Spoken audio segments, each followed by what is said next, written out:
When I was in my early 20s, I moved to Southern California with my aunt.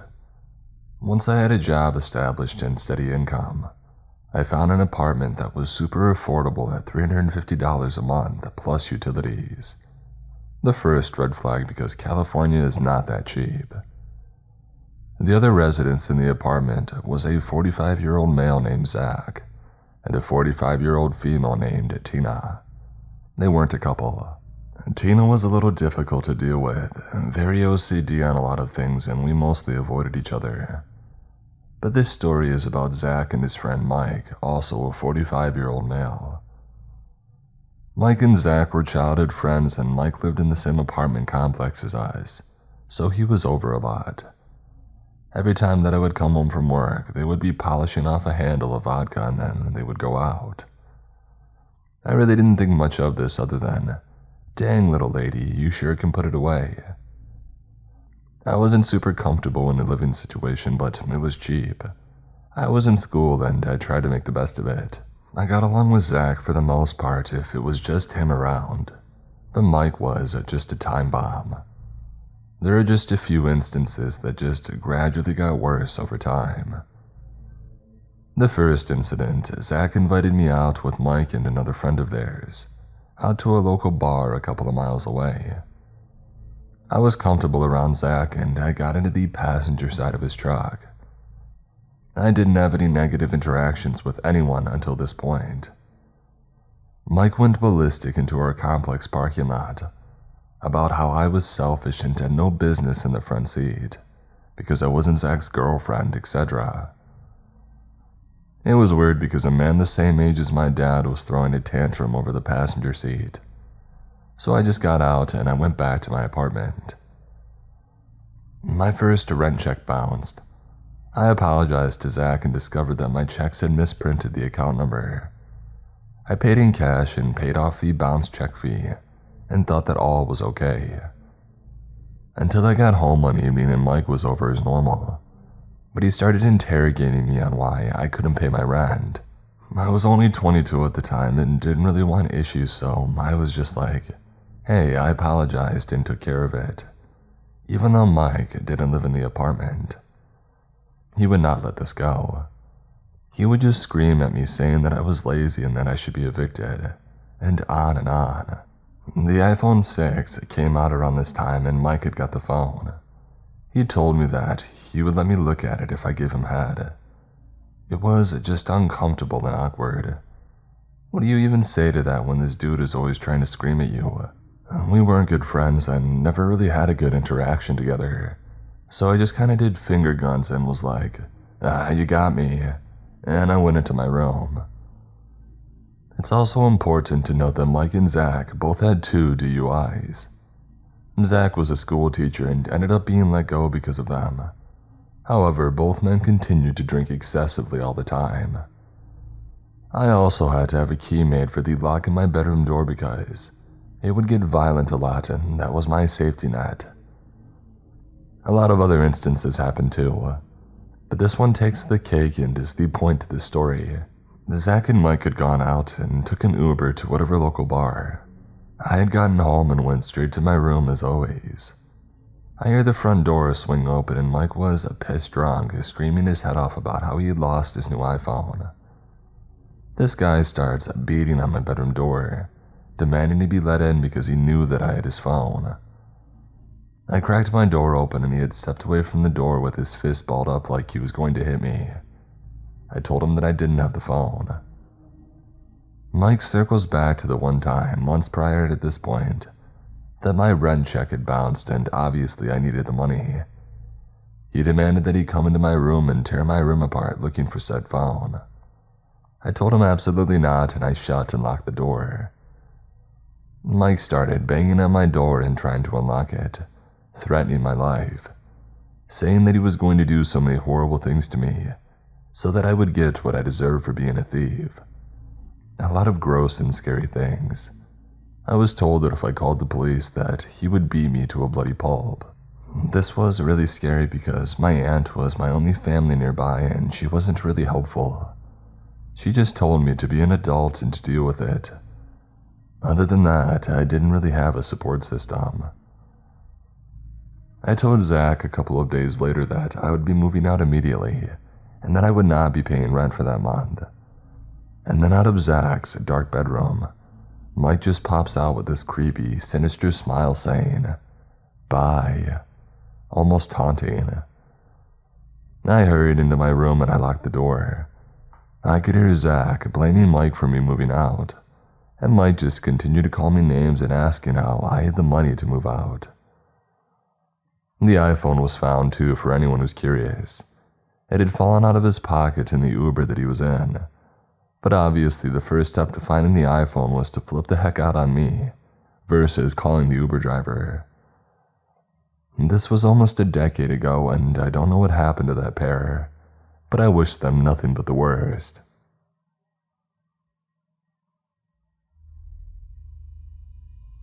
I don't live in the best area, but it's close to my kid's school and it's what we can afford. I was in line at a stoplight waiting for it to change so I could get to the school to pick up my older kids, and I had my toddler with me. While I was waiting, I heard my passenger side handle move like someone was trying to open it. I always lock my car doors out of habit. My car is older, so they don't lock automatically when I start the car like newer ones do. I look over and there's an older woman aggressively trying to open my door. My window is cracked a bit for fresh air, but not all the way down. She reached up trying to get the window to go down, but she couldn't get her fingers in. The woman, "Excuse me, I need you to help me out. I need a ride." Now I'm all for helping people, but when they're trying to get in my car with no explanation, you just don't do that. "Do you need me to call 911? "No, you need to help me. Let me in. Come on now, help me out." Pulled on the door again. Lucky for me, the light changed and I told her, "Sorry, but I have to go. I really can't help you."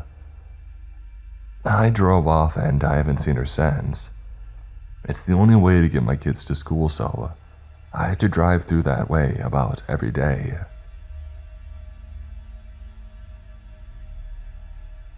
This happened several years ago. I was home alone one evening when I heard a knock at the back door. This confused me as no one ever used that door. My husband and I lived in a fourplex at the time, and all of the units had a back door at the top of a narrow staircase. These doors were a little inconvenient to access, as you would have to go around the building and up the narrow stairs, as opposed to the wider main entrance at the front. It didn't make sense to use the back entrance, and I couldn't think of anyone who would go to that door to visit. As I approached the back door, I saw two tall men in the window standing at the door. A chill went down my spine. I didn't feel safe opening the door, so I called out, "Hello?" One of the men tapped in the window. "Yes, hello. May we come in? We are with Bresnan." At the time, my husband and I had Bresnan for cable, but I didn't have any issues with it. I replied, "We're not having any issues with Bresnan. Is there a problem?" "Ma'am," the man said, "can we come in? We're servicing the area, and it's important that we look at your cable." I shook my head. "We're not having any issues," I repeated, "so there's no need to stop by." "Ma'am, we are visiting every resident. Let us in so that we can do our job." I noticed the man grab the doorknob and try to open the locked door. I slowly grabbed a knife from our knife block and held it at my chest. "We're not having any issues," I repeated, trying not to convey shakiness in my voice. "So you don't need to be here." The two figures appeared to shuffle and then straighten. "Ma'am, let us in. We're on a deadline and need to do our job." I glanced at the clock, gauging when my husband would arrive home from work. I gripped the knife tighter. Ma'am. I saw him try the doorknob again.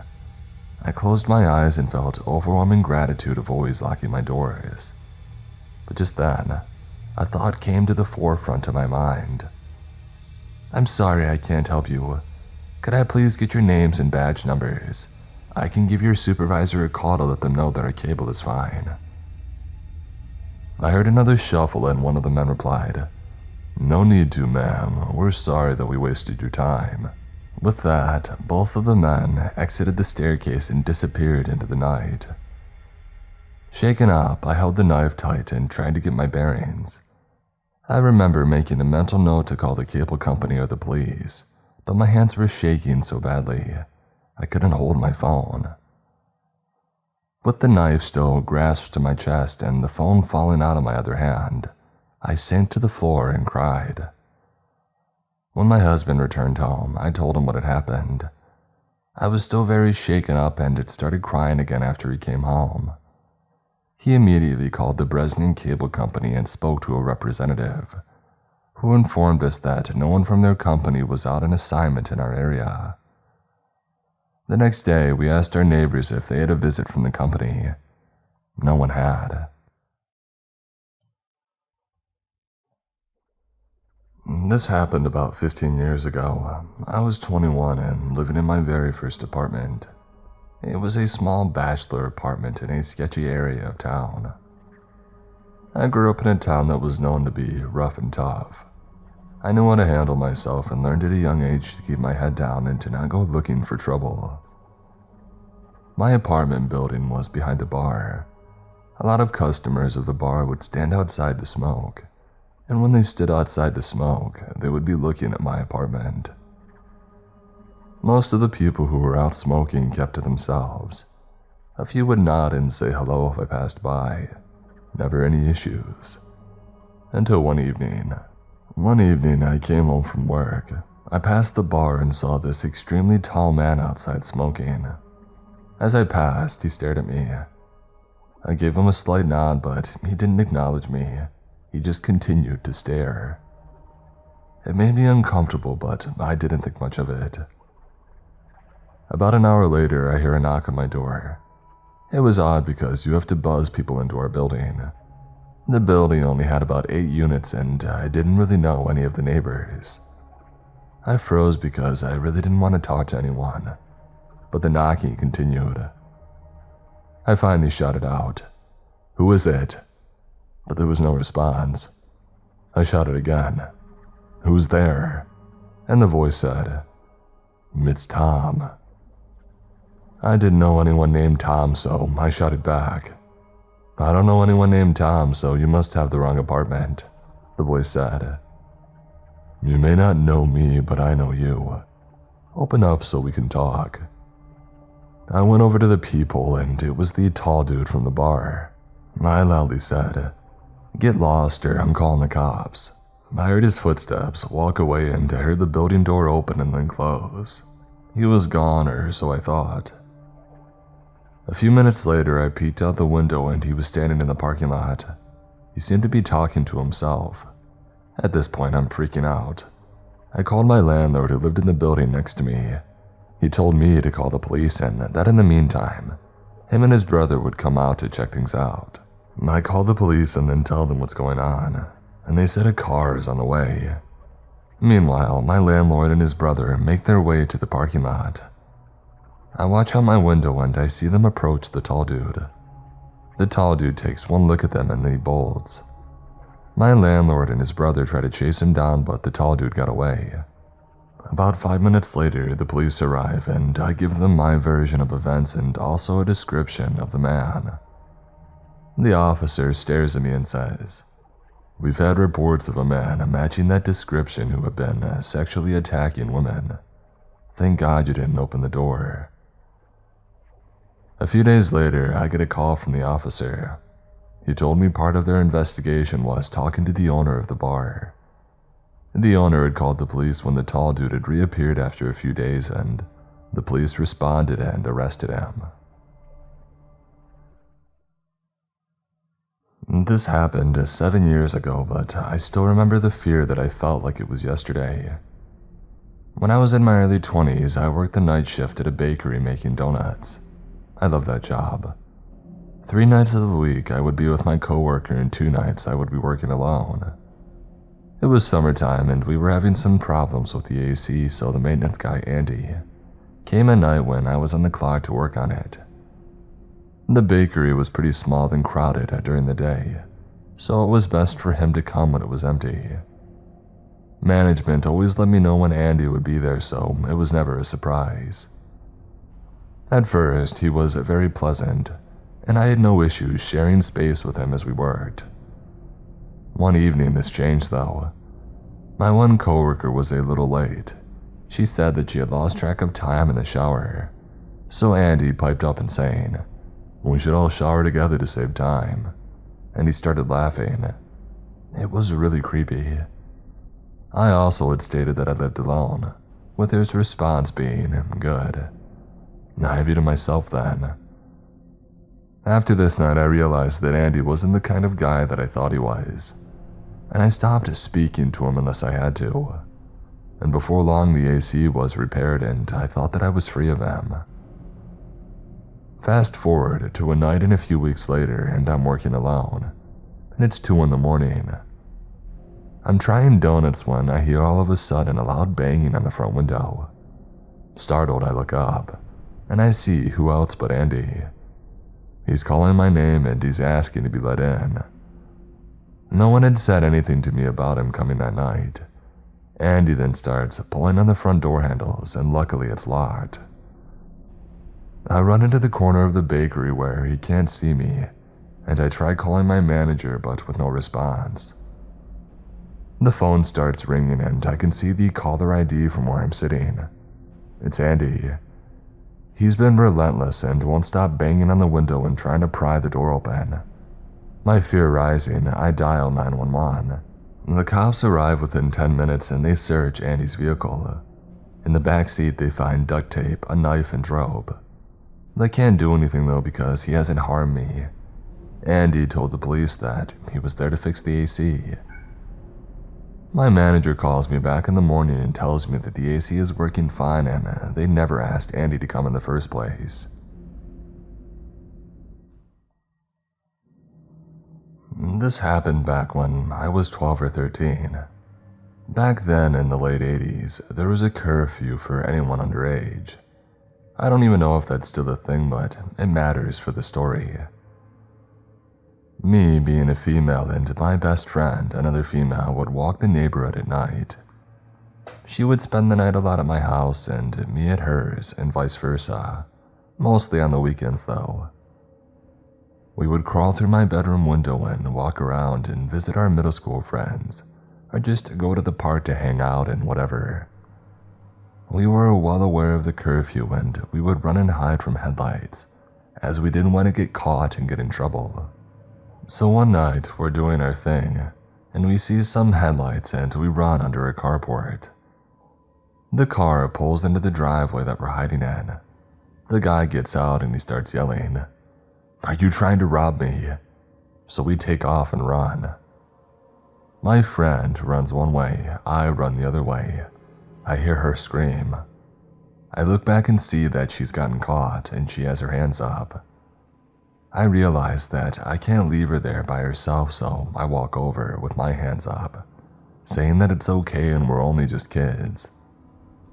But then I see the man has a gun. He's pointing the gun at her and she is freaking out and hyperventilating. I walk up, trying to explain that we aren't trying to do anything crazy, just running away from possible cops or headlights, and he points the gun at me. He's saying something about us trying to rob him, and I'm like, no dude, we were just hiding from other cars, because of the curfew. He made us pull up our shirts to show, supposedly, that we had no weapons, but we were 13 years old, so thinking back, he might have just been a weirdo. He let us leave after that. This was 30 years ago, and I often wonder what would have happened if I would have just kept running. I also wonder what would have happened if I or my friend had told an adult about it. I mean, it was a few streets from my house, and he could have been identified.